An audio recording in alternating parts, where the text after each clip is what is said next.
Assalamualaikum warahmatullahi wabarakatuh. Perkenalkan, nama saya Yogi. Jadi dalam video kali ini saya akan ngebahas tentang distribusi normal disertai simulasi menggunakan software R. Di mana ini software R saya menggunakan RStudio. Nah, teman-teman, sekedar informasi yang akan kita bahas dalam video ini adalah ini dia. Jadi pertama akan kita bahas fungsi probabilitas dari distribusi normal sampai bagaimana sih menguji normalitas dari bilangan acak normal yang sudah dibangkitkan ke dalam SPSS. Ada 1, 2, 3, 4, 5, 6, 7, 8, 9. Ada 9 hal yang akan saya bahas. Teman-teman, ini modul saya. Dari sini ini modul saya tentang distribusi normal, tentang berbagai distribusi. Ini modul saya. Teman-teman bisa download gratis modul saya di website ini dia, www.statcoma.com. Teman-teman download bahannya di www.statcoma.com. Teman-teman download bahannya pada bagian distribusi normal, di download bahan gratis. Kemudian sekedar informasi lagi, saya ada nulis buku tentang statistik. Teman-teman bisa download gratis di www.pranogi.com. Teman-teman bisa download semua buku saya gratis. Oke, kita mulai aja langsung. Jadi, yang akan kita bahas pertama adalah fungsi probabilitas dari distribusi normal. Jadi, tunggu materinya kita buka dulu ya. Materinya ini dia. Nah, ini dia. Jadi, fungsi probabilitas dari distribusi normal itu dirumuskan secara matematik seperti ini dia. Ini dia. Ini persamaan dari distribusi normal. Di mana fungsi probabilitas distribusi normal itu sama dengan 1 per akar 2 dikali 1 per akar 2 dikali pi dikali ini sigma itu standar deviasi, kemudian dikali eksponensial pangkat min setengah dikali buka kurung tutup kurung kan, x dikurang rata-rata, ini mu, ini bacanya mu dibagi standar deviasi dikuadratkan, dimana nilai x itu dari negatif tak hingga sampai tak hingga. Oke, nah seperti inilah bentuk dari fungsi probabilitas dari distribusi normal. Oke, seperti itu. Kemudian kita lanjut lagi. Nah, parameter dalam distribusi normal. Pada distribusi normal itu punya dua parameter. Yang pertama adalah rata-rata. Jadi parameter yang pertama itu rata-rata. Biasa mu ya. Simbol mu itu melambangkan rata-rata populasi. Kemudian parameter yang kedua adalah standar deviasi. Dilambangkan dengan sigma. Jadi apa bedanya simbol rata-rata sampel dengan rata-rata populasi?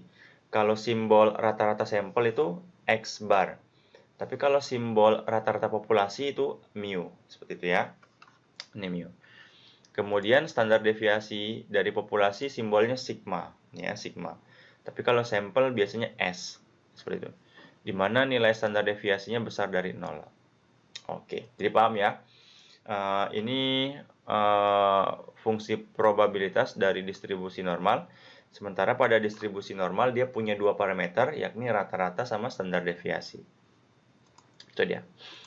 Kemudian, nah bentuk kurva dari distribusi normal ya, bentuknya itu seperti ini, kayak gunung nih, gunung dia.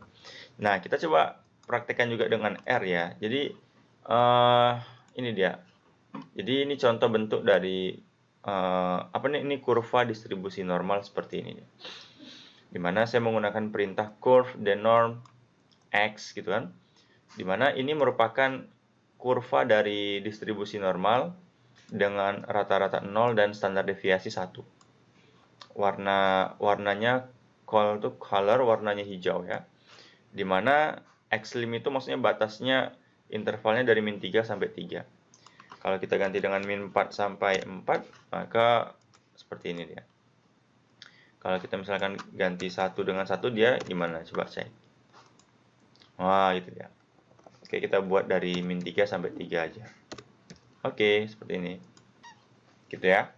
Jadi ini perintah R untuk ngebuat kurva ya distribusi normal dengan rata-rata 0 dan standar deviasi 1.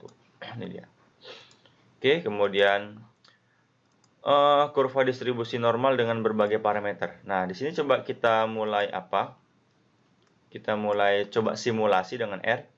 Di sini ada tugas misalnya, buatlah kurva distribusi normal. Di sini seragam, rata-ratanya sama semua, 0, oke. Rata-ratanya sama semua 0, 0. Nah, ini kan 0. Oke, tapi yang berbeda apa? Yang berbeda itu nilai, ini contoh aja, yang berbeda nilai standar deviasinya. Kalau kurva distribusi normal yang pertama misalkan, rata-ratanya 0, standar deviasinya 2,5. Kita coba gambar. Kita coba gambar satu persatu dulu aja. Ini misalkan, nanti teman-teman bisa mengetahui standar deviasi itu gunanya apa sih, maksudnya apa sih, ya itu dia. Oke, kita buat dulu kurva normalnya seperti ini. Ini artinya kita ngebuat kurva normal ya, kurva distribusi normal, rata-ratanya 0, standar deviasinya 1, warnanya merah. Nah, ini dia, seperti ini ya, rentangnya dari min 8 sampai 8. Kemudian coba kita tambah misalkan, ingat ini standar deviasinya 1 ya. Nah, di sini ada perintah add true, maksudnya tuh gambarnya tuh digabung. Nah, yang kedua kita coba ngebuat kurva distribusi normal. Oke, rata-ratanya tetap sama, yang ini 0, 0, tapi yang berbeda di sini standar deviasinya. Yang di sini 1, yang di sini 1,5. Yang 1,5 kita beri warna biru, yang 1 kita beri warna merah. Coba. Nah, coba lihat yang warna biru. Merah dengan biru. Mana yang lebih lancip? Mana yang lebih terpusat ya, lebih lancip lah gitu. Yang merah atau biru? Yang merah. Kenapa? Kenapa yang lebih lancip yang merah daripada yang biru? Karena yang merah itu standar deviasinya lebih kecil daripada yang biru. Bisa nggak teman-teman simpulkan standar deviasi itu maksudnya apa? Jadi kalau standar deviasinya semakin besar, maka kurva normalnya dia semakin landai. Tapi kalau standar deviasinya semakin kecil, ini kan 1, kan lebih kecil, maka kurva distribusi normalnya akan semakin terpusat dia, semakin runcing dia. Oke, kita coba lagi. Kita coba perbesar standar deviasinya. Kita tambah lagi ya di sini. Nah, kita mau nambah lagi kurva distribusi normal. Standar deviasinya 2, semakin besar dia. Warnanya hijau. 2, semakin besar standar deviasinya. Otomatis dia bakal semakin landai dia. Coba kita cek. Yang hijau. Nah, kan? Yang hijau kan semakin melebar dia. Nah, kita tambah lagi misalkan. Wah, ini standar deviasinya 2,5. Dia warna kuning. Pasti semakin landai dia 2,5. Yang kuning semakin rendah dia. Kita cek. Nah, ini dia kuning. Jadi paham ya, apa maksud dari standar deviasi ini? Semakin besar standar deviasinya, maka kurva normalnya akan semakin landai dia. Semakin kecil standar deviasinya, maka kurva normalnya akan semakin terpusat dia, di dekat rata-rata. Kalau kita ganti misalkan dengan 0,2, wah kecil. Yang kuning ini pasti mengerucut lagi dia. Coba ya yang kuning ya. Nah tuh, yang kuning. Shoot, nah tuh dia, yang kuning. Jadi paham ya kegunaan standar deviasi. Maksudnya apa? Oke, sekarang kita coba maksud dari rata-rata sekarang. Sekarang, rata-ratanya dia berbeda. Yang ini 5, yang ini 1, tapi standar deviasinya sama. Oke, kita coba simulasikan dengan R ya. Kita coba di sini ya, satu persatu. Oke, coba dulu. Nah, ini kita coba yang ini. Ini kurva distribusi normal dengan rata-rata 5, standar deviasinya 3, warnanya kuning. Nah, ini dia. Oke, seperti ini ya. Oke, ini rata-ratanya 5, standar deviasinya 3. Sekarang kita coba rata-ratanya 1. Nah, ini dia. Standar deviasinya sama, tetap sama, tapi rata-ratanya berbeda. Ini warna hijau. Yang kedua, kurva distribusi normal dengan rata-rata 1, standar deviasinya 3. sama-sama standar deviasinya, cuman rata-ratanya sini 1. Warnanya hijau, green. Coba. Nah, apa yang buat beda? Dia sebarannya sama ya. Sebarannya sama. Tapi yang berbeda posisi letaknya. Yang warna kuning itu di sebelah kanan ya. Yang warna hijau dia di sebelah kiri. Karena minnya lebih kecil dia. Ya. Kita coba lagi misalkan satu lagi. Nah, ini warna biru. Warna biru ini 0. Berarti dia makin ke kiri dia, 0 rata-ratanya. Coba, ini warnanya biru. Nah, kan semakin tergeser dia. Rata-ratanya 0, berarti kalau yang biru kan blue rata-ratanya 0, berarti di sini pusatnya 0. Nah, ini dia. Tapi kalau yang hijau kan rata-ratanya 1, berarti di sini dia. 1 tuh di sini lah dia. Jadi paham ya, rata-rata itu tujuannya bisa kita artikan sebagai letak rata-ratanya, gitu ya. Paham? Kalau standar deviasi itu kelandaiannya dia. Kalau semakin besar standar deviasinya, kurvanya semakin landai ya. Nah, jadi kita paham ya. Jadi pada distribusi normal itu punya dua parameter, rata-rata sama standar deviasi. Standar deviasi itu dia semakin besar semakin landai, rata-rata itu kayak posisinya gitu, posisi rata-ratanya di mana. Oke, sudah paham. Kita buat contoh perhitungan pada fungsi probabilitas distribusi normal. Kita coba ngitung-ngitung dulu. Jadi dalam distribusi normal, nah ini dia. Nah, kita tahu tadi udah dibahas pada pembahasan yang di awal. Distribusi normal itu fungsinya seperti ini tadi, ya. Nah, di sini kita misalkan contoh, misalkan rata-ratanya 0 ya, standar deviasinya 1, kemudian misalkan X-nya sama dengan 2, disuruh hitung berapa gitu. Jadi, kita bakal menghitung probabilitas untuk X sama dengan 2 ya. Fx ya, Fx sama dengan 2. Jadi kita tinggal masukkan aja standar deviasinya 1, ini kan 1, kemudian rata-ratanya di sini 0. Kita masukkan. Kemudian sebenarnya ini mencari ordinat dia. Jadi kan kurva kan seperti ini tadi. Ini ya. Nah, ini dia. Jadi ketika X-nya sama dengan 2, kita hitung, maka dapatlah nilainya 0,05399097. F, ini kan X sama dengan 2. Sebenarnya nilai ini maksudnya apa sih sebenarnya 0,053? Nah, saya bakal ngejelasin nilai itu maksudnya ini dia. Saya bakal run semuanya dulu aja. Run all chunk below. Lagi proses. Sabar ya.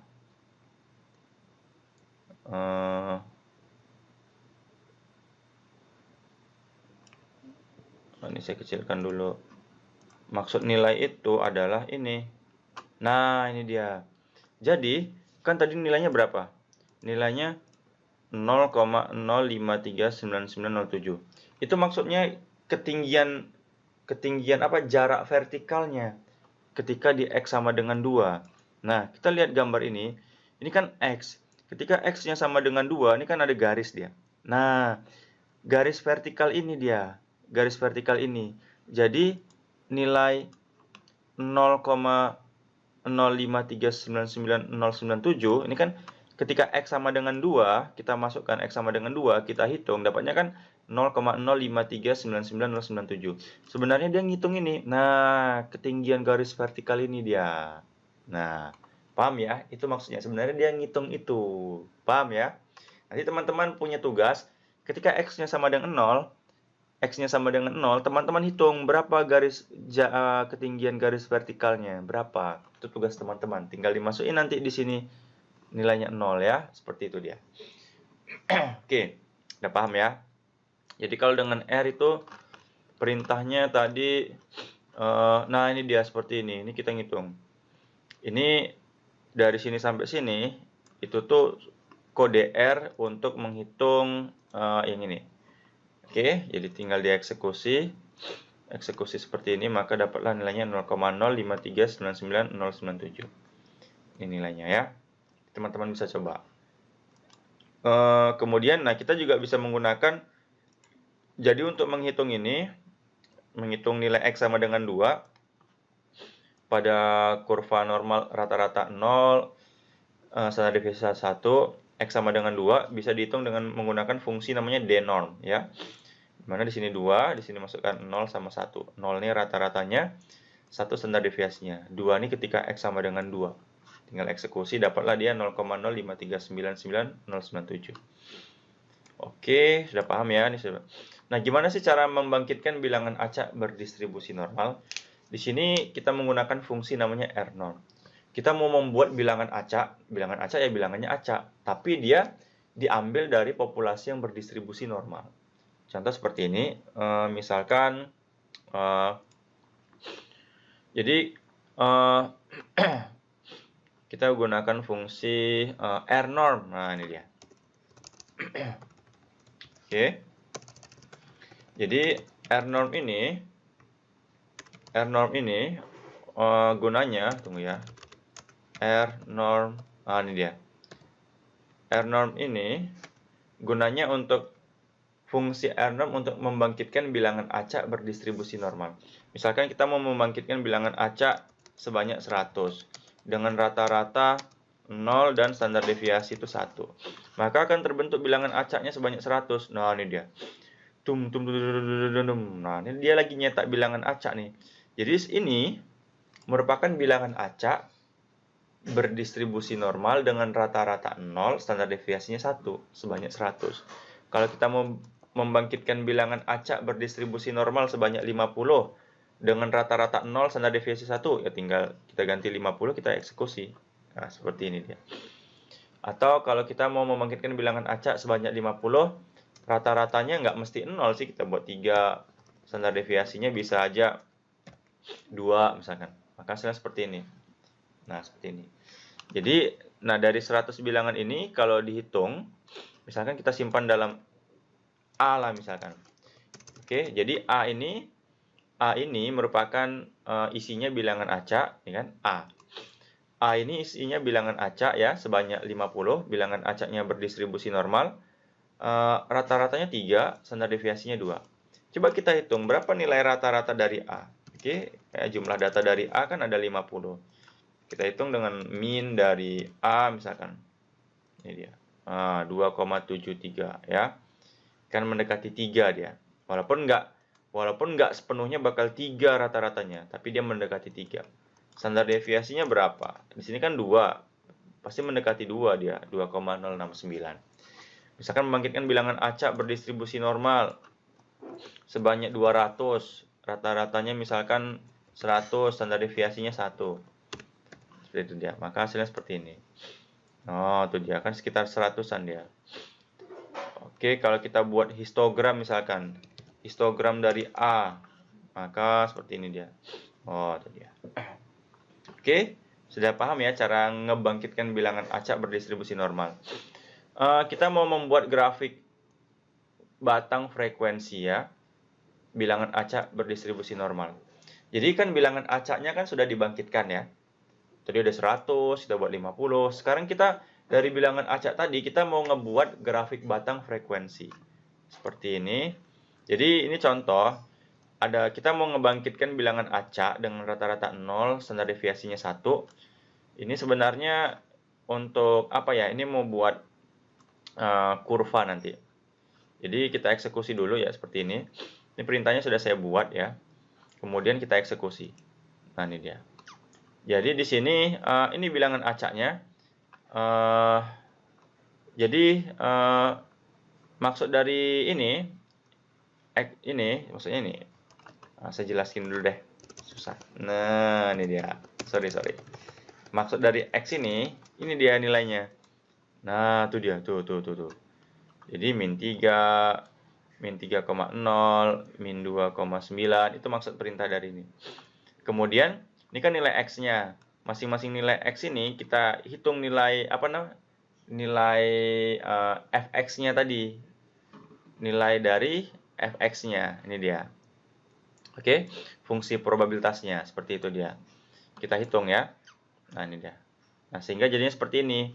Kalau min 3 ketika X-nya min 3, maka nilai probabilitasnya itu 0, maksudnya nilai ketinggiannya itu ya, nilai garis vertikalnya itu 0,0044318848.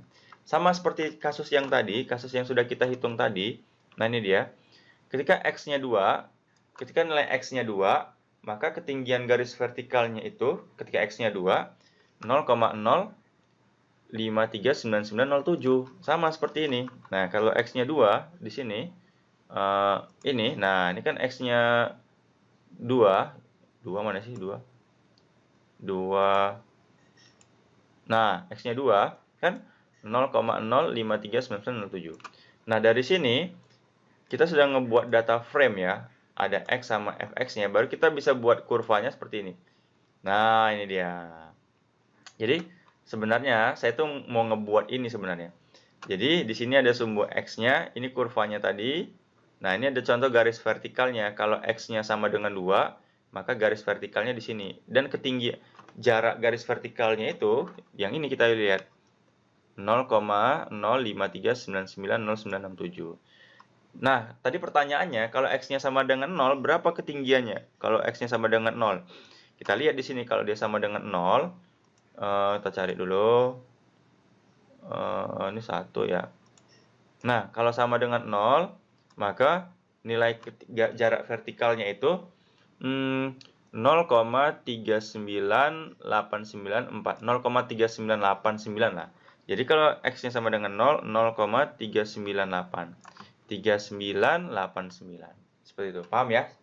Kita bisa ngitung tingginya.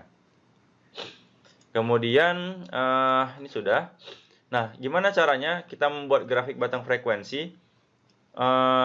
Jadi, ini contoh, kita mau ngebangkitkan bilangan acak sebanyak 100 berdistribusi normal dengan rata-rata 0 standar deviasi 1. Kan ya, kita bangkitkan. Kemudian kita simpan dalam X, kemudian kita tampilkan dalam histogram seperti ini. Jadi ya. Kemudian, nah, kita bisa ganti nih breaks-nya misalkan. Breaks-nya 10, break-nya misalkan 4, maka jadi sedikit ya. X-nya kita simpan dalam X tadi nih, X besar. Kemudian, nah ini saya udah buat perintah. Misalkan, saya mau ngebuat 1000 bilangan acak. Oke, oh ini 1000 bilangan acak ya. Oke, ini ada 1000 ya, 1000 bilangan acak. Tapi saya mau ngebuat grafik batang frekuensi seperti ini. Nah, ini perintah R-nya. Jadi, nah ini ada frekuensinya, ini ada intervalnya. Jadi, kita bisa mau intervalnya ada berapa? Kalau mau membuat 10 interval, oke, kita ganti 10, maka akan ada 10 batang dia. Tuh, 2, 3, 4, 5, 6, 7, 8, 9, 10. Kita lihat bahwa kelas interval yang pertama itu, ini dia, dari negatif 0,214 sampai 0,393. Nah, di sini kan ada tanda kurung ya. Kalau dia ini namanya open interval ya. Kalau dia gini open interval, kalau dia kurung siku itu close interval ya, seperti itu. Paham ya? Tapi kalau dia buka kurung, artinya nilai negatif 0,214 ini dia nggak ikut. Tapi kalau dia kurung siku, nilai 0,393 tuh dia ikut dia. Itu maksudnya. Jadi misalkan kalau seperti ini, misalkan ada 1 sampai 10. Ini dia. Ini artinya dia dimulai dari misalkan datanya seperti ini ya. Susah juga nih. 1, 2, 3, 4, 5. Misalkan datanya ada seperti inilah. Jadi kalau seperti ini kasusnya, maka yang anggotanya itu bukan dimulai dari 1, tapi dari 2, 3, 4, 5, sama 10. Nah, itu dia. Itu maksudnya. Kalau tanda ini berarti dia ikut. Tapi kalau saya buat seperti ini, notasinya 1, 10, maka ikut semua. 1, 2, 3, 4, 5, 10. Tapi kalau saya buat notasinya seperti ini, 1, 10, maka yang ikut 2, 3, 4, 2, 2, 3, 4, sama 5. 1 sama 10 nggak ikut. Itu maksudnya di sini ya. Nah, ini dia. Oke. Nah, kemudian terakhir, tadi kan kita sudah ngebangkitkan bilangan acaknya sebanyak 1000. Ya, disimpan dalam X. kita coba mau cetak ke dalam Excel, maka kita gunakan perintah seperti ini. Nah, ini dia. Oke, kita convert dulu X-nya dalam bentuk data frame sebelum dicetak ke Excel. Oke, baru sekarang kita cetak ke Excel di sini, maka akan tercetaklah dia ke Excel. Nah, ini dia datanya. Kita sekarang terakhir adalah kita mau uji normal nggak datanya. Uji dengan SPSS ya, bilangan acak normalnya. Kita close dulu. Nah, tinggal kita copy. Ada 1000 data. Nah, ada 1000. Oke, 1000-nya kita copy. Kita buka SPSS. Kita uji normalitas menggunakan Kolmogorov dengan Shapiro-Wilk misalkan. Tunggu dulu ya. Lagi proses. Ini saya close. Nah, ini dia. Kita pindahkan datanya di sini. Lagi proses. Nah, oke, sudah. Kita beri namanya X. Sekarang kita uji normalitasnya. Kita mau menggunakan Shapiro-Wilk sama Kolmogorov. Apakah datanya normal? Oke, kita cek hasilnya. Nah, ini normal banget ya, karena kan memang coba lihat nilai sig-nya. Untuk Shapiro-Wilk 0,331, untuk Kolmogorov 0,2. Di atas 0,05 maka asumsi normalitasnya terpenuhi. Datanya berdistribusi normal. Oke teman-teman, begitulah penjelasan dari saya. Mohon maaf banget kalau ada kesalahan. Assalamualaikum warahmatullahi wabarakatuh.